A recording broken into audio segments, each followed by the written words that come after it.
Hello નમસ્કાર વિદ્યાર્થી મિત્રો નમસ્કાર। હું ઓઝા ફાલ્ગુન તમારું ઓઝા ક્લાસીસ ચેનલમાં સ્વાગત કરું છું। તો વિદ્યાર્થી મિત્રો આજે આપણે ધોરણ 9માં વિષય ગણિતમાં સ્વાધ્યાય 6.1નો દાખલો મોસ્ટ આઈએમપી જોવા જઈ રહ્યા છીએ, જે તમારી એક્ઝામમાં 4 માર્ક્સમાં દાખલો પૂછાય છે।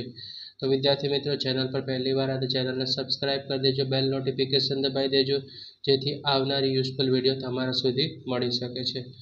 તો વિદ્યાર્થી મિત્રો આપેલ આકૃતિમાં રેખા AB અને CD O માં છેદે છે, બરાબર। શું કીધું? રેખા AB અને CD છે તે કેમાં છેદ છે? O માં છેદે છે। જો ખૂણો AOC અને ખૂણો BOE 70, એટલે ખૂણો તમને શું કીધું છે? બે ખૂણા આપી દીધા છે, AOC ખૂણો BOE 70 છે અને ખૂણો BOD બરાબર 40 છે। તો ખૂણો BOE અને વિપરીત ખૂણો COE મેળવો, બરાબર। તો વિદ્યાર્થી મિત્રો તમે અત્યાર સુધી અભ્યાસ કરી ગયા છો, બરાબર, રાઈટ। કે સૌપ્રથમ આપણે જોઈએ તો આકૃતિ દોરીએ, બરાબર। અહીંયા આપણે દોરેલી જ છે કે સૌપ્રથમ જોશો તમે આકૃતિમાં A થી લઈને B અને CD રેખામાં કયું બિંદુ છેદે છે? O બિંદુ છેદે છે, બરાબર। તો એમાં આપણને કહી દીધું છે BOD, તો BOD તેનું માપ કેટલું છે? અહીંયા 40 છે। તો BOD નું માપ 40 હોય તો AOC નું માપ કેટલું હોય? AOC નું, તો AOC નું માપ પણ કેટલું હોય? 40 હોય, કારણ કે BOD ની સામે શું પડે છે?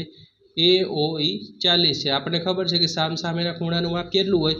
સરખું હોય છે, બરાબર, સામસામેના, એટલે કે BOD 40 હોય તો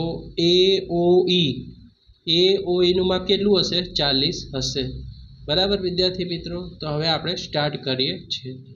તો સૌપ્રથમ આપણે રકમમાંથી લખશું કે ખૂણો AOC અને ખૂણો BEO બરાબર 70 અંશનો છે, રાઈટ। AOC અને ખૂણો BOE કેટલાનો છે? 70 અંશનો છે। હવે તમને શું કીધું છે કે ખૂણો AOC બરાબર ખૂણો BOD અભિકોણ છે, એટલે તમારો ખૂણો જોવાનો આકૃતિમાં AOC, રાઈટ, અને ખૂણો શું કીધું? BOD કેટલાનો છે? 70 નો છે, ઓકે। AOC બરાબર BOD અભિકોણ છે, તો AOC કેટલું છે? 40 છે, બરાબર। કઈ રીતે ખબર પડે કે BOD 40 છે? તો એની સામેની બાજુનું પણ કેટલું માપ હશે? AOC 40 છે। ખૂણો AOC વત્તા ખૂણો BOE કેટલા છે? 70 છે, બરાબર। હવે AOC નું માપ આપણને આપી દીધેલું છે, કેટલું છે આપણે શોધ્યું ઉપર? 40।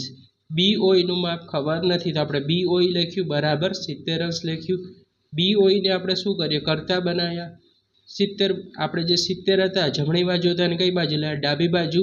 અહીંયા વત્તા શું હતું? અહીંયા વત્તા હતા 40, તો અહીંયા આવે તો શું થઈ ગયા? -40। તો BOE નું માપ કેટલું મળ્યું? 30 મળ્યું। તો આપણે લખી નાખવાનું કે BOE નું માપ કેટલું મળ્યું? 30 મળી ગયું, બરાબર વિદ્યાર્થી મિત્રો, ઓકે, રાઈટ। તો તમે BOE નું માપ 30 લખવાનું। હવે લખશું આપણે ખૂણો AOC વત્તા ખૂણો COE વત્તા ખૂણો EOB બરાબર 180, એટલે કે જુઓ તમે એક આપણે આકૃતિ દોરીએ, બરાબર, એટલે આઈડિયા આવી જશે તમને, ઓકે। હવે આપણું છે આ AB, બરાબર, આ સરળ કોણ છે, કે શું કહેશું? સરળ કોણ। તો આનું માપ કેટલું હોય? 180 અંશ હોય છે, બરાબર।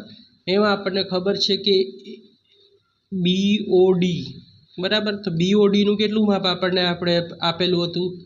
તો કે આપણે BOD અહીંયા છે 40 અંશનું, બરાબર। હવે આપણને કીધું છે AOC, અહીંયા આપણે લખી દઈએ બિંદુ, શું હતું આપણું? E હતું, રાઈટ। અહીંયા બિંદુ શું છે આપણું? E છે, બરાબર, ઓકે। તો હવે આપણે કીધું હતું ક્યાં હતા કે AOC વત્તા ખૂણો COE વત્તા ખૂણો EOB, તો આપણે જોશું કે અહીંયા A બિંદુ છે, અહીંયા B છે, અહીંયા કયું બિંદુ છે? O બિંદુ છે, બરાબર। તો હવે આપણને ખબર પડે કે રેખિક જોડના ખૂણાનો સરવાળો કેટલો થાય 180 અંશ થાય છે બરાબર.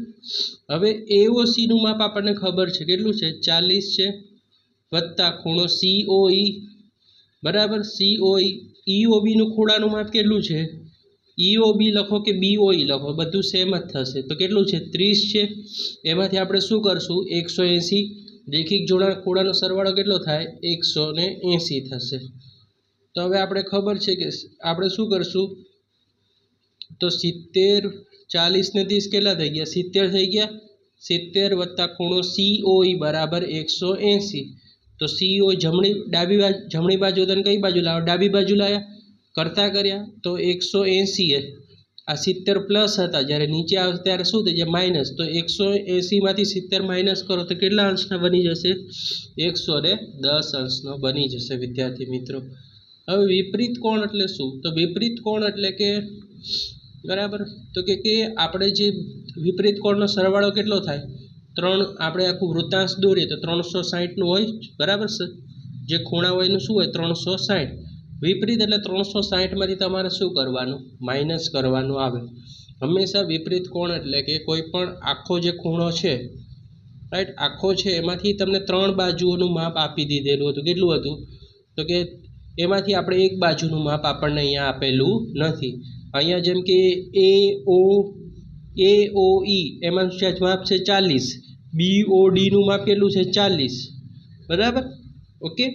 તો હવે તમે ખબર પડે કે વિપરીત કોણ એટલે કે 360 માંથી જે ખૂણાનું માપ આપેલું નથી તે તમારે શોધવાનું હોય પરીક્ષામાં. તો વિપરીત કોણ એટલે કે ખૂણો COE બરાબર 360 માંથી 110 બાદ કર્યા તો તમને વિપરીત કોણનું માપ કેટલું મળે 250 મળે વિદ્યાર્થી મિત્રો બરાબર 250 મળે.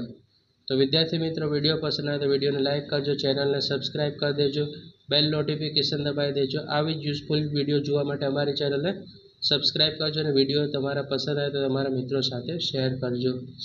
આવા જ યુઝફુલ વિડીયો અમારી ચેનલ પર પ્લેલિસ્ટમાં અવેલેબલ છે. Thanks for watching. હવે આપણે નેક્સ્ટ વિડીયોમાં મળીશું.